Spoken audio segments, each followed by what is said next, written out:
Bienvenidos a la webconferencia de esta mañana que se titula Loxocelismo, la cual está a cargo del doctor Celedonio Enrique Díaz. Él es pediatra y toxicólogo clínico. Muchas gracias, doctor. Bienvenido. Gracias. Muy buenos días. Me alegra mucho de esta oportunidad de compartirles un tema bastante interesante. El día de hoy vamos a hablar sobre lo que es loxocelismo. Para los que no han escuchado el término anteriormente, loxocelismo es una enfermedad provocada por la mordedura de una araña que es la Loxoceles. En este momento, para dar inicio a la conferencia, primero vamos a hablar de algunas generalidades y después vamos a irnos entrando un poquito en lo que es el tema de este día. Puedo, estoy representando al Hospital Saldaña. ¿Puedo dar inicio a la conferencia o tendríamos que hacer algún otro tipo de preámbulo? No, doctor, ya puede comenzar. Bueno, gracias. Con permiso. Entonces, ahorita lo primero que tendríamos que hablar es de las arañas de importancia médica. Hay una gran variedad de arañas a nivel mundial, pero realmente las de importancia médica son, depende del libro que lean, son 3 o son 4 arañas. En este momento vamos a tomar en cuenta las 3 arañas que estarían más comunes en nuestro medio de que puede darnos daño, que son de importancia médica. En el caso de la viuda negra, que es la que ustedes ven en pantalla, es de todos conocido, la mayoría de personas ha escuchado sobre esta araña. Cabe aclarar que también en nuestro país ha habido un hallazgo que tenemos, tal vez no la viuda negra, pero sí la viuda café. Y ya vamos a hablar de eso un poquito más adelante. En el caso de la viuda negra, las manifestaciones que producen son más que todo neurológicas, no es a tanto a nivel de piel, pero es importante saber de que entre la parte del diagnóstico diferencial, si algún paciente nos dice que le ha mordido alguna araña, tenemos que saber que no solo es una la que puede provocar algún daño, sino tenemos que ser parte del diagnóstico diferencial con las otras. Si ven en el caso de la viuda negra, lo que importante que tenemos saber, que eso ya es más del biólogo especialista, la distribución de los ojos, característicamente puede tener el reloj de arena, usualmente que se encuentra ¿cómo se llama? En esta localización, y el nido, que prácticamente son como huevitos, como bolitas de algodoncito que están alojadas, que están protegiendo. Esta es una foto que pueden apreciar mejor cómo es el nido de una viuda negra. Ahora, el día de hoy lo que vamos a hablar es de Loxoceles. Ya vamos a hablar más adelante qué es, pero solo para que sepan de que hay otro tipo de arañas y no es la única de importancia médica la que estamos hablando en este momento. Dentro de la otra araña de importancia médica que tenemos es la viuda café.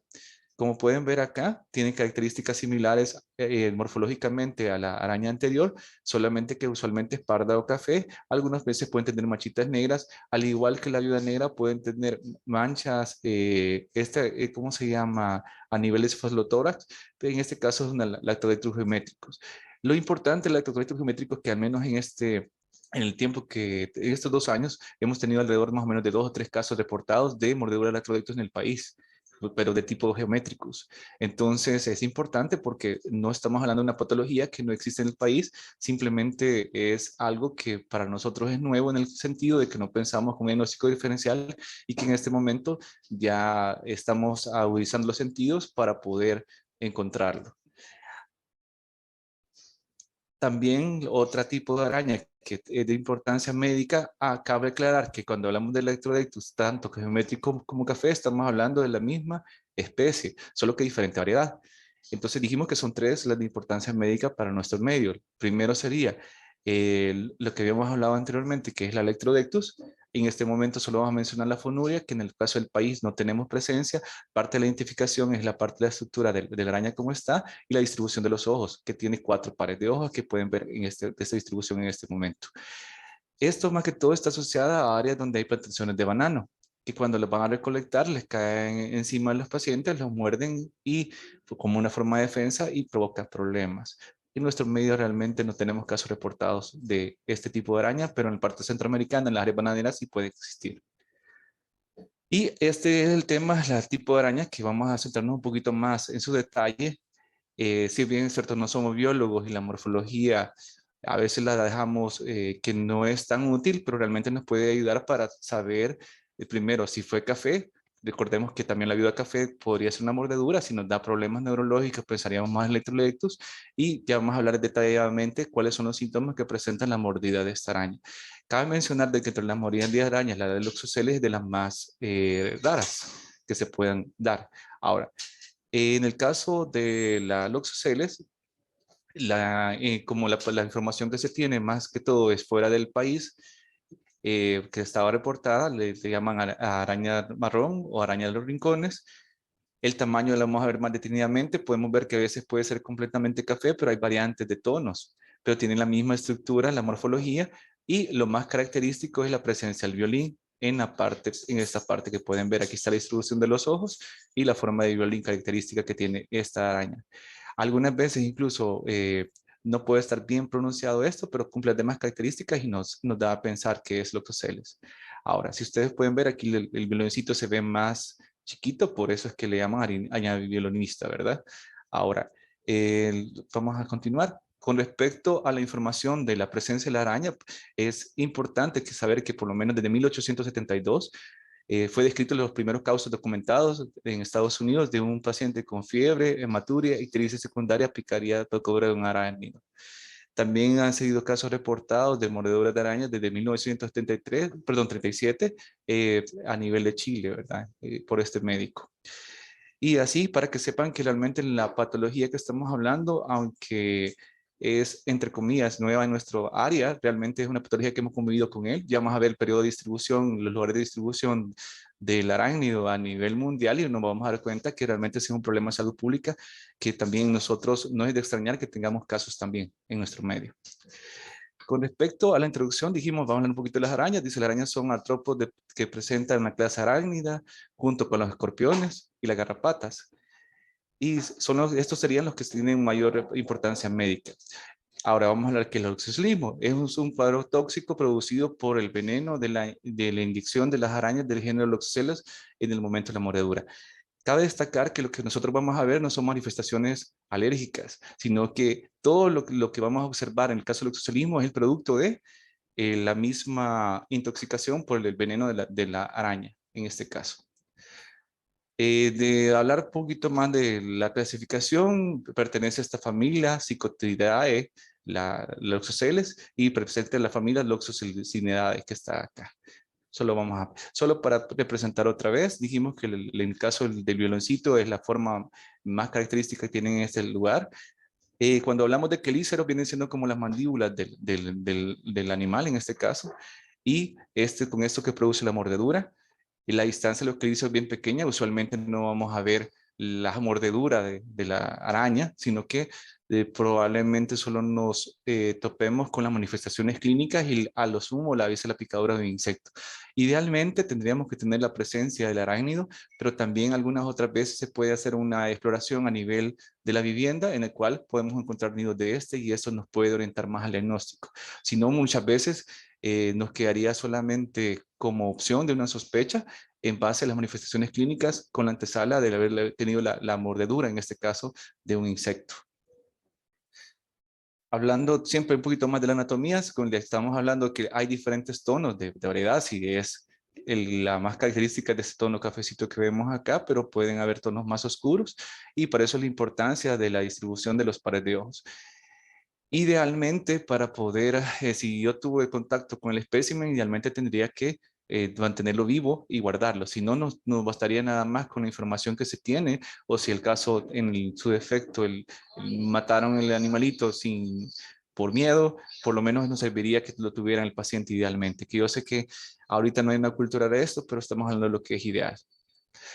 Con respecto a el nombre, ¿verdad? Se dice loxo, que viene de curvatura, que si ustedes ven la distribución de las patas, tienen esta curvatura que pueden apreciar acá. No son patas rectas, sino al estar caminando o viendo la parte superior, lo podemos ver de esta manera. Y que los tres patas. Aquí más o menos tienen una idea de cuánto es la medición. Ya vamos a hablar un poquito más de forma detenida del tamaño. Aquí está lo que les estaba mencionando. Siempre recalcar que lo más característico es el violín, que la tonalidad de café puede variar, ¿verdad? Puede ser un café bien oscuro, como en este caso que ven acá, o puede ser un café un poquito más claro. Este es una moneda de 2 pesos, pero realmente para tropicalizar nuestro medio, más o menos tendría el tamaño, estamos hablando de la hembra adulta, ¿verdad? Que sería más o menos el tamaño de una moneda de 25 centavos de dólar, aproximadamente el tamaño aproximado. Solo para mencionar, en general, si ustedes recuerdan en las primeras imágenes, ¿cómo se llama? Veíamos el caso del nido de una viuda negra y una viuda café. Pero lo en general, para saber si yo tengo un nido que es de una araña venenosa o no, usualmente la tela es una araña, perdón, la tela de araña es desordenada, como podemos ver acá. Y en el caso de las arañas que nosotros vemos de jardín, que ahí tiene una estructura bien definida, como el que ven aquí al fondo, en ese caso no sería de una araña venenosa. Usualmente para ver una araña venenosa tendríamos que ver este patrón de telaraña para sospechar lo que le encontramos en casa. Aquí está lo que estamos hablando anteriormente. Este es sería un patrón de una araña no venenosa. Si ustedes ven en este caso, el patrón es bien definido. Aquí se mira que cabal reticular, aquí también se miran las bandas como debe ser. Y en cambio, en el caso, recordando, en el caso de las arañas, los oceles, el patrón de la telaraña es de una forma desordenada. Volvemos a hacer énfasis con respecto a la distribución de los ojos, lo del violín y la tonalidad que no tiene, hay una variedad, ¿verdad? No es un tono específico. Hablando de la epidemiología, que porque estamos hablando del tema, dice que el oxocelismo es un cuadro clínico generado por, ya dijimos, la mordedura del género de los oceles y es registrado en todos los continentes. O sea que no es una particularidad, ni estamos exceptos que nosotros podemos tener casos de esto. En el caso de Estados Unidos, en la parte norteamericana, tenemos que se han reportado 3 especies de Loxoceles en general. En el caso de Sudamérica, hay 34 especies del género de Loxoceles y la mayoría de ellas son de zona endémica, entonces hay reportes de casos en todas estas áreas. En los países centroamericanos, por si al caso había dudas si teníamos nosotros el vector en nuestras latitudes, hay reportados 38 especies de Loxoceles a nivel centroamericano. Con respecto a los hábitos, solo hacer una acotación que estamos hablando del cuadro clásico. En el caso del país, por tener un ambiente tropical, las patologías, usualmente la distribución de la araña no siempre cumple todos los requisitos que se asocian afuera, porque donde tiene mayor cantidad de casos reportados son, por ejemplo, Argentina, que sería México y Estados Unidos, en el cual el ambiente es en las 4 estaciones en el año, lo cual facilita que usualmente el apodo de esta araña es la araña del rincón, ¿verdad? Porque busca ser usualmente intradomiciliar, pero porque se dan eso. En el caso de, por decirles así, los casos reportados de Lactrodectus usualmente se dan en el área rural, o sea, es decir, en la área domiciliar sería lo correcto. Pero en el caso de nosotros, se han dado casos de mordeduras de araña, por ejemplo, Lactrodectus, que estamos hablando que es la viuda negra, incluso entre domiciliar. Con respecto a esto, realmente, quieras o no, la mordedura a veces está asociada a malos hábitos de aseo en la casa, porque son lugares donde las cuales no se hace limpieza usualmente y ahí se refugia la araña. Si usted ve, dice que los hábitos posee un hábito intradomiciliario, prefiere lugares secos y oscuros, detrás de muebles, carteles, zócalos, cuadros, espejos, hendiduras de papel, interior de los roperos, entre prendas de vestir, pueden encontrarlo. Por ejemplo, si ustedes revisan el ropero y los mordió una araña, probablemente lo más probable es que sea una Loxoceles. Ropas guardadas, depósitos que no utilizamos. La localización de las mordidas, como la misma característica dijimos, que lo hace como una forma de defensa. En la mayoría de mordeduras están reportadas en las piernas, de ahí el 35%, en los brazos 17%, en las manos 9% y en el pie 5%. Ahora que hablemos un poquito del veneno, porque debemos de identificar que las lesiones que se dan debido a loxoceles es debida a una reacción alérgica, como vamos a ver más adelante, están asociadas puramente por la fisiopatología del veneno en este caso. El veneno dice que es una mezcla de toxinas formada por proteínas, glicoproteínas y péptidos de bajo peso molecular. Entre los componentes claves son los miembros de la familia de genes, son las enfigomilasas, la fosfolipasa D, que activa el complemento y las células endoteliales, y ese sería el mecanismo de acción. Ya lo vamos a ver más detenidamente en otra cosa. En el caso de las metaloproteínas endógenas, son las que están involucradas en el desarrollo de necrosis de la piel y hemólisis. La gravedad del loxocelismo va a depender de la especie y del sexo. Se supone que la hembra es mucho más venenosa que el macho y usualmente es la que inocula mayor cantidad de veneno. Con respecto a la fisiopatología, lo vamos a decir de una forma bien general, espero que se pueda observar. Si ustedes ven acá, habla que el veneno, dijimos que está compuesto por varias sustancias, entre ellas la esfingomilasa, la proteasa, las peptidasas y los factores difusores. Lo que van a provocar eso es aumento de selectinas, que eso aumenta el paso de neutrófilos a los tejidos y eso va a provocar una lesión dermonecrótica. Ya vamos a hablar más despacio de las manifestaciones clínicas, solo para una antesala de cómo es el daño. En el caso de la liberación de citoquinas y otras sustancias, se provocan efecto inflamatorio. También el veneno produce agregación plaquetaria con alteración de la cascada de coagulación, lo que cual provoca microtombos y isquemia. Hago una aclaración, hay una franja ahí que dice corticosteroides, hidratación, que realmente eso ha entrado de desuso, solamente lo que le vamos a hacer caso va a ser respecto a el esquema de cómo es la fisiopatología. En el caso de la activación del complemento, eso va a generar hemólisis que está provocado por las sustancias que mencionamos anteriormente. También puede haber nefrotoxicidad, provocar una insuficiencia renal y eso incluso ser necesario hacer una plasmaféresis. También en la misma, el mismo veneno puede provocar rhabdomiólisis. Con los mecanismos fisiopatológicos que explican la lesión típica del oxalismo cutáneo, aquí hablamos ya de cada uno de los componentes del veneno. En el caso de la esfingomilasa D, activa estos factores, los cuales producen una inflamación y necrosis celular que puede provocar hemorragia y una necrosis tisular. En el caso de la esfingomilasa también puede activar las selectinas, lo que aumenta la adhesión y migración leucocitaria y plaquetaria, lo que genera una vasculitis que también va desencadenando lo que es la necrosis tubular. Otra forma que lo genera es a través de las ceramidas, que hace una formación de trombos, hace zonas de isquemia que provocan y también desencadenan. O sea, hay tres vías por las cuales nosotros podemos generar o generamos al mismo tiempo, mejor dicho, la necrosis tisular. Siempre con la esfingomilasa D, cuando hay unión a la membrana de eritrocitos y activación de metalproteínas electrocíticas, inhiben el complemento, eso genera una activación de la vía alterna de complemento y lo que genera hemólisis por complemento y eso desencadena una insuficiencia renal aguda. En el caso de la selectina, hace una formación de trombos de liberación de citocinas que provoca una coagulación intravascular diseminada. Si ustedes pueden fijarse, realmente es bien complejo la acción del veneno en el organismo del paciente y sinceramente eso va más allá de una simple mordedura de una araña común, por decirlo así. Ahorita vamos a hablar un poquito de cosas que son menos áridas para nosotros. Ya pasamos la parte de fisiopatología, nos vamos a ir a la parte que la mayoría estamos más familiarizados, que sería el cuadro clínico. El espectro clínico, como les mencionaba, es variable, ¿verdad? El oxocelismo usualmente lo podemos categorizar como cutáneo y visceral. Ya vamos a hablar más despacio de eso. En el caso del oxocelismo cutáneo, puede ser necrótico o edematoso. Y en el oxocelismo hay otro que es el mucocutáneo visceral o que sería la versión sistémica, retroalimentando. El oxocelismo usualmente puede dar manifestaciones solamente locales. Y en ese cambio, podríamos hacer que las manifestaciones que pueden tener pueden ser necróticas o edematosas. Ya vamos a ver ejemplos más adelante de esto. Y en el caso del cutáneo visceral se refiere a que se dan manifestaciones tanto cutáneas, o sea, necrosis o edema, y puedes ir acompañado de problemas sistémicos. El área de mordedura más frecuente usualmente es la cara de las extremidades. La araña es vista solo en el 60% de los casos, identificada solo en el 13% de los casos, lo cual dificulta a veces el diagnóstico. Estas estadísticas son basadas en los datos a nivel mundial, sinceramente. Si se fijan, muchas veces tenemos que ser muy clínicos para poder sospechar uno de estas mordeduras.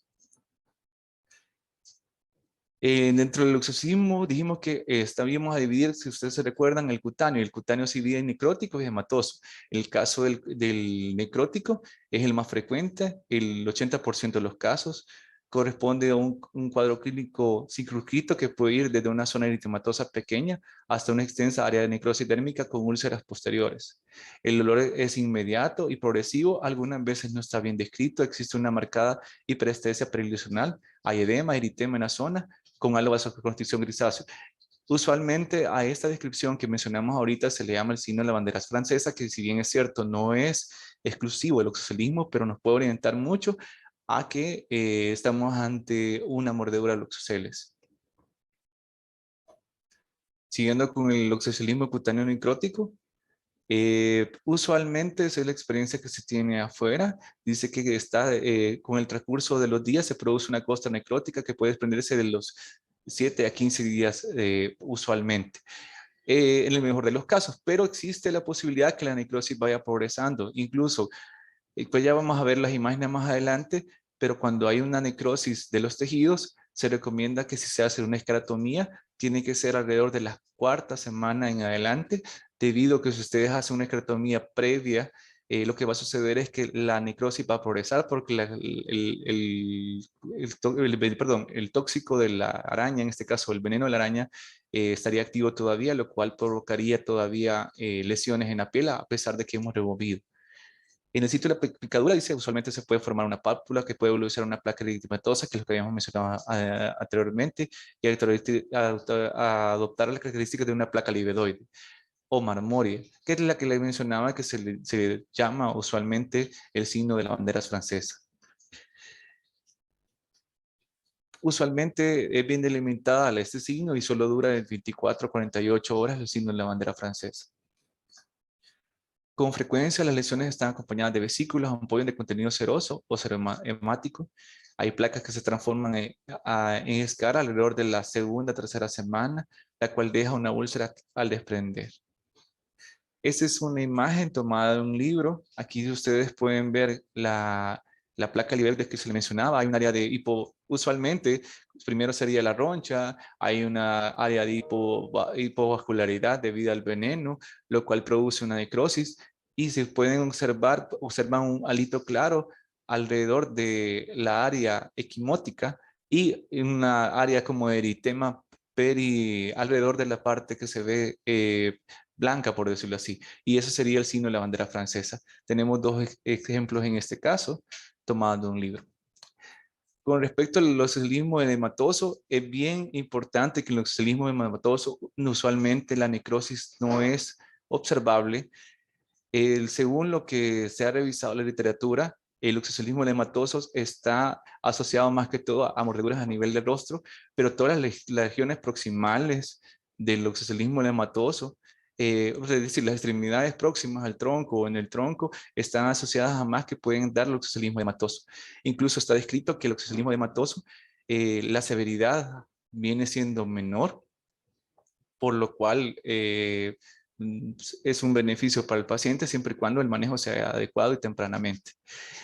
Es una variable del loxoscelismo edematoso, una variable que es menos poco común, más o menos el 5% de los casos de loxoscelismo está reportado este tipo de lesión. No presenta lesión necrótica como le estamos diciendo, o si el caso la presenta es muy pequeña. Lo que predomina es el edema y, como les mencionaba, puede ser más en la región facial, ¿verdad? La necrosis no se produce, que sería la explicación, debido a que el veneno es diluido por la acumulación de líquido en los tejidos. Es de buen pronóstico, como le habíamos mencionado, y se puede recuperar espontáneamente del séptimo al décimo día, pero si bien es cierto, existe esta información, no es algo seguro, por lo cual lo ideal sería tratar con el antídoto, que es el que vamos a hablar más adelante.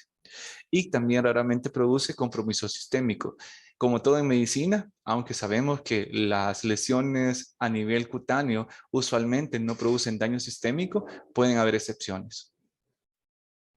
Siempre con el loxoscelismo edematoso, dice que se caracteriza por un edema que puede ser rosado brillante, puede haber aumento de la temperatura local, puede estar indurado, y vamos a pasar a la siguiente lección. Aquí sería para que quedara más claro, este es el caso de una mordedura por loxoceles en lo que fue el párpado.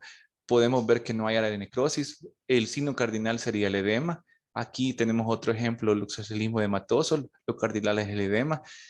Y otro caso, como les mencionaba, lo más común que cuando es edematoso han sido mordidas a nivel de rostro, pero como les mencionaba, si son en los sitios proximales de las extremidades o tronco, también puede estar descrito loxoscelismo edematoso, que son las áreas más comunes. Con respecto al loxoscelismo sistémico, este cuadro se considera siempre grave. suele desencadenarse usualmente en las 4 o 24 horas posteriores de la picadura, más raramente después de las 48 horas, usualmente. Al cuadro local se le pueden agregar manifestaciones sistémicas. ¿Cuáles serían estas manifestaciones? Que son consecuencia de la hemólisis intravascular, que hablamos un poquito de la fisiopatología. Puede provocar anemia hemolítica, escalofríos, hipertermia, hematuria, hemoglobinuria, ictericia, coagulación intravascular diseminada, insuficiencia renal aguda y la muerte. Con respecto siempre con el oxalismo sistémico, dijimos que la plaquetopenia constituye el primer indicio de la progresión a una SID.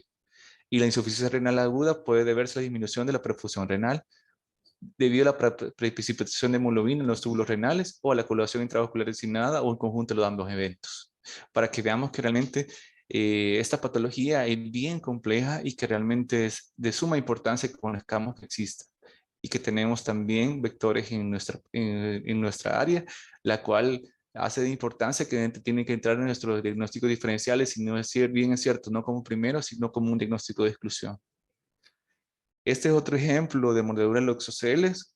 Si no se ve tan marcado la área de necrosis, solamente el área equimótica, el halo claro que les mencionaba y el área rosadita que está alrededor, que esto sería el signo de la bandera francesa que habíamos mencionado. Y aquí muestran también la lesión después de 24 horas de haber aplicado el antídoto. Si ustedes se fijan, hay una gran diferencia entre esta lesión y estos vestigios de la lesión ya que ha utilizado el antídoto. Entre los exámenes complementarios que podemos tener, sería el hemorama, ¿verdad? Dijimos que puede provocar una anemia, podemos tomar bilirubinas también. Como puede haber hiperpotasemia por elevación de la creatinina, también sería bueno necesario utilizar, tomar electrolitos, nitrógeno y creatinina. Dijimos que puede provocar una insuficiencia renal aguda, ¿verdad? Y sería parte de la información que necesitaríamos ver por la progresión. Con respecto al tratamiento, sinceramente, el tratamiento ideal es el uso del antídoto. No me voy a tener tanto en la utilización del antídoto de este tipo, debido a que estos son los antídotos que tienen a nivel de Sudamérica y que sinceramente para poder administrar el antídoto va a depender de la causa, de la casa farmacéutica que se está ocupando, la forma de preparación y de dilución. Pero solo para que tomen en cuenta que en el caso de este tipo de antídoto loxoceles, si fuera cutánea y fuera de esta marca, se utilizan 5 ampollas. No voy a tenerme tanto porque el que tenemos más más cercano sería, por ejemplo, el variedad mexicana, y sería la forma más fácil de explicarse. Si ustedes se fijan, de acuerdo a la gravedad es la cantidad de ampollas que se van a poner. Usualmente con una menor cantidad de ampollas cuando es cutáneo, y cuando es visceral o hemolítico, que es la otra variedad, la cantidad de antídoto que necesitamos es mayor. Aquí sí me detengo un poquito. Con respecto a esta marca que se llama Clusmin, no tengo nada que ver con la marca, pero solo para que vean que aquí en este caso está un poquito más entendible, porque menciona, por ejemplo, tiempo de evolución, los signos esperados, y también toma en cuenta eso para poder dar la forma de administración. Usualmente en las primeras 6 horas, ¿verdad? De la mordedura, vamos a encontrar mácula, cambios inflamatorios, pruritos, algunas veces dolor pruriginoso, ¿verdad? Si se fijan, es de suma importancia que vean que la dosis a nivel de niños es mayor que la dosis de adultos. En el caso de Clusmin necesitaríamos 2 frascos en el caso de niños, y en adultos apenas 1. Ya va progresando más la enfermedad, ya vemos el signo de bandera francesa, encontramos adenitis periférica, podríamos encontrar síntomas sistémicos. Si tenemos estas 2 cosas asociadas, ya en niños necesitaríamos 4 frascos y 2 frascos en adulto de esta marca. Y así sucesivamente, si se fijan, básicamente la dosis usual para las manifestaciones más locales serían 2 frascos en niños y 1 frasco en adultos de esta marca. Y si fuera el caso de lesiones más sistémicas, ya hay una úlcera dendrótica excavada, utilizarían 4 frascos en el caso de niños y 2 frascos en el caso de los adultos.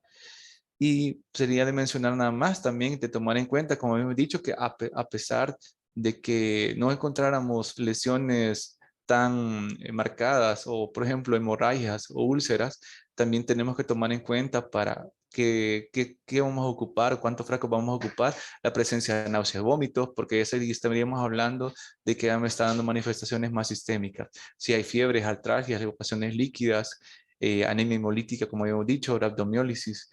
Obviamente, esa es la progresión, no vamos para la muerte para poder tomar decisión de utilizar el antídoto. Solo mencionar de que usualmente cuando pensamos en el oxocelismo, las lesiones o lo que se esperan son lesiones necróticas únicas o una lesión única. Este fue un caso que fue visto en el hospital Sacamil.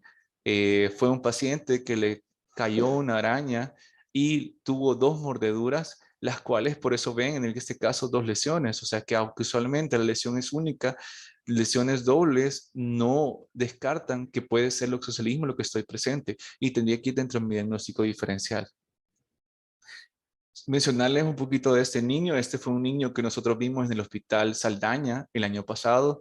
La historia fue bien bonita. O sea, desgraciadamente para uno de médico, los casos que retan son los que a uno más le gustan, pero la situación fue la siguiente. Fue un niño que usualmente pensaron que era una celulitis, que al pasar el paso de visita el siguiente día aquí en el hospital, venía con historia, bueno, yo lo vi a las 24 horas, pero él cuenta que a las 6 horas, después de presentar una mordedura de un insecto, exactamente en la parte que pueden ver acá del muslo izquierdo, presenta dolor urente, de ahí comenzó a presentar fiebre, de ahí se presentó una cantidad, no se aprecia bien en la foto, pero un edema que iba desde aquí del muslo hasta prácticamente abajo de la pantorrilla.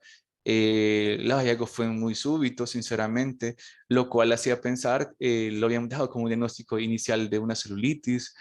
El hemograma, sinceramente, no apuntaba a eso. El niño era enfático y la madre de que había presentado la mordedura de algo, la picadura, decían ellos en su caso, y que posteriormente a eso presentó todas las manifestaciones clínicas, hizo fiebre más de 38 grados centígrados y también presentó otros hallazgos, entre los que podíamos mencionar que hizo hiperglicemia, se tomó un immunocotés y salió elevado, la glicemia central salió elevada, se empezó a tratar inicialmente porque no teníamos el antídoto con esteroides y antihistamínico. Posteriormente se tomó hemoglobina glicosilada, la cual salió normal en ese caso. Para ser sincero, se siguió con el tratamiento antibiótico y en estudio para descartar, como dijimos, el oxocelismo no es un diagnóstico de entrada, pero sinceramente lo que se hizo fue, ¿cómo se llama?, hacer el manejo inicial y empezar el trámite con el Centro de Información Toxicológica para poder conseguir el antídoto. Eh, Realmente la evolución del niño fue bastante buena dentro de lo que cabe con el manejo de sostén, pero sin embargo, como los hallazgos sistémicos que se presentaron, que mencionamos, ¿verdad? Y que las lesiones no habían mejorado aún a pesar del tratamiento de sostén, siempre se siguió pensando en el diagnóstico del oxocelismo, por lo cual se tramitó el antídoto y se pudo conseguir a través de la Embajada de Argentina y se pudo administrar a nivel local en el hospital. También donde este niño lo interesante fue que la fiebre asociada realmente, la hiperglicemia, como les menciono, daño renal, gracias a Dios, no hubo, hemólisis no hubo, pero lesiones y el edema que dificultaban incluso una movilización siempre se hicieron presentes, las cuales se hubieron una mejoría evidente hasta el momento de la utilización del antídoto. Por lo cual, siempre se sospechó y la evidencia de la utilización del antídoto en la mejoría clínica estaba asociada con que habíamos tenido un oxocelismo cutáneo. De este tipo, como habíamos mencionado, si somos estrictos sería un sistémico, porque habían afecciones sistémicas, pero la manifestación de piel era edematosa. Otra cosa que es importante al mencionar las lesiones es que yo puedo tener una lesión necrótica importante y no necesariamente presenta manifestaciones sistémicas importantes. Puedo tener una lesión pequeña incluso y esa lesión pequeña hacerme manifestaciones sistémicas importantes, como es este caso de este niño.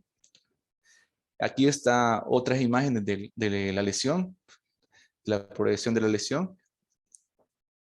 Otra cosa a resaltar es de lo que les mencionaba, que se consiguió el antídoto de Argentina, en este caso por la marca que estamos utilizando, utilizamos 5 frascos y realmente esta no es la imagen de la resolución completa, pero se administró el antídoto y con eso, gracias a Dios, el niño no sufrió ningún tipo de problema extra. Aquí está prácticamente la imagen ya prácticamente de prealta, posteriormente a la utilización del antídoto. Solo mencionarles en este caso de que realmente las arañas son unos vectores que siempre han vivido con nosotros. Si ustedes pueden ver, ahí aparecen imágenes en varios lugares de tanto a nivel de Mesoamérica, ¿verdad? Y de América en general, de los hallazgos de nuestros antepasados, de que las arañas son vectores con los cuales convivimos.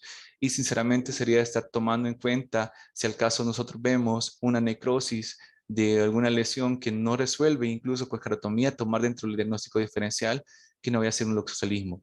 También cabe mencionar que la necrosis que se observa en el caso de loxoceles, ¿cómo se llama?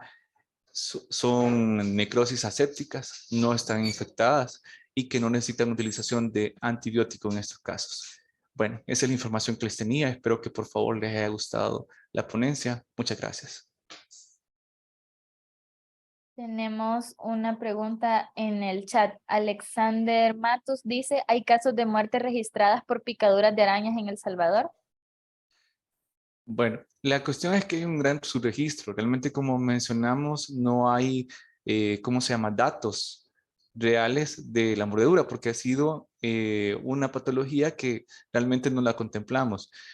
Pero si tomamos en cuenta las anécdotas de nuestros abuelos o los demás, todos en el medio siempre han hablado de la muerte por mordedura de arañas. Por el ejemplo, la famosa canción pública a la que se refieren es la viuda negra.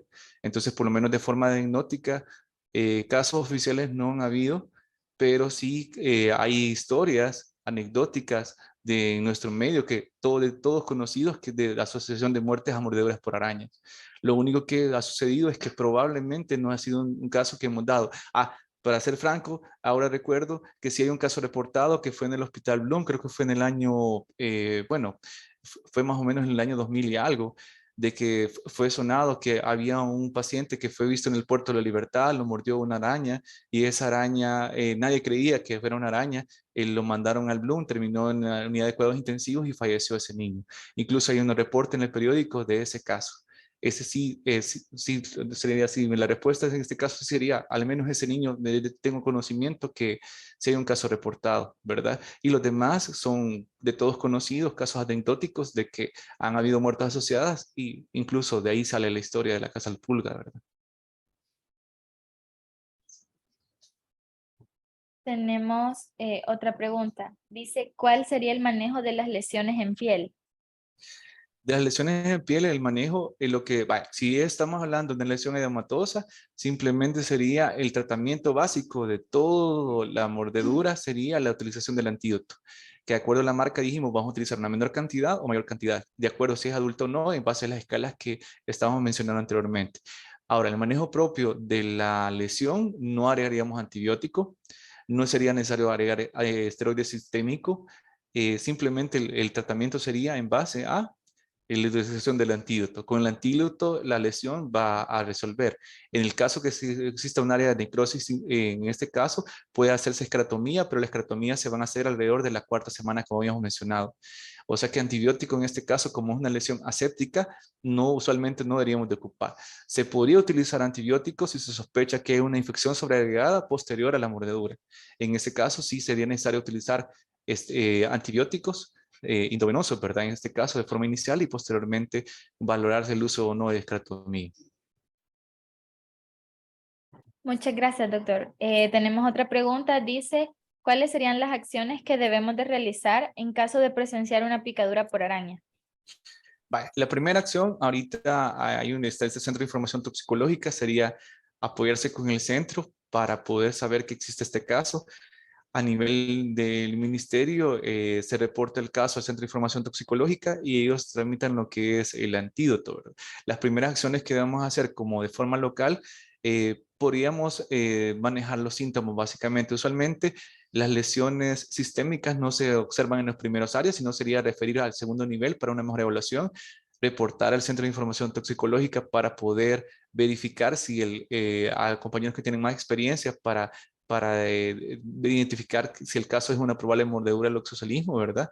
Y ya identificado el caso, el paciente tendría que estar ingresado y tenemos que tramitar el antídoto para que se administre de forma conveniente. En los países que nos llevan años de avance en esto, usualmente el antídoto, la administración es mucho más rápida y todos concluyen de que el tratamiento real de este casos es la utilización del antídoto. Ahorita estamos empezando con la parte de educación, que primero pensar en esos casos, ¿verdad? Gracias, doctor. Ana Isabel pregunta, en cuanto al loxocelismo sistémico, ¿qué tan común es que se presente este cuadro? No es tan común, pero sí es importante que nosotros podamos pensar en él. Como habíamos mencionado, las lesiones pueden ser pequeñas, como en el caso, vimos el caso del oxalismo edematoso, o pueden ser áreas necróticas grandes. Usualmente cuando la afección necrótica es grande, usualmente no produce problemas sistémicos. Es de las condiciones, no la menos rara, sinceramente, la edematosa. Sería como de las poco frecuentes, pero media vez vemos lesión, tenemos que pensar que hay infección sistémica y eso lo vamos a saber tomando los exámenes. Si nosotros no, dentro de nuestro cuadro, no tomamos los exámenes complementarios, este diagnóstico se nos podría ir por alto. Muchas gracias. Hay otra pregunta. Alexander Matus dice, ¿tienen contemplado la inclusión del antídoto por parte del Comité Farmacoterapéutico Nacional al listado esencial de medicamentos de MinSal? Ahorita se están haciendo gestiones para poder contar con mayor disponibilidad de el medicamento, incluso se están haciendo pláticas con OPS para crear el banco de antídotos a nivel nacional. Sinceramente, ahorita como es un tema nuevo, se está desarrollando el proyecto en diferentes ámbitos para poder contar con el antídoto lo más pronto posible, ¿verdad? En este caso, como les mencionaba, se ha tramitado el antídoto a través de cooperación internacional, lo cual ha hecho visible el problema a nivel de OPS, con lo cual se está haciendo el banco de antídotos. En eso se está gestionando en este momento.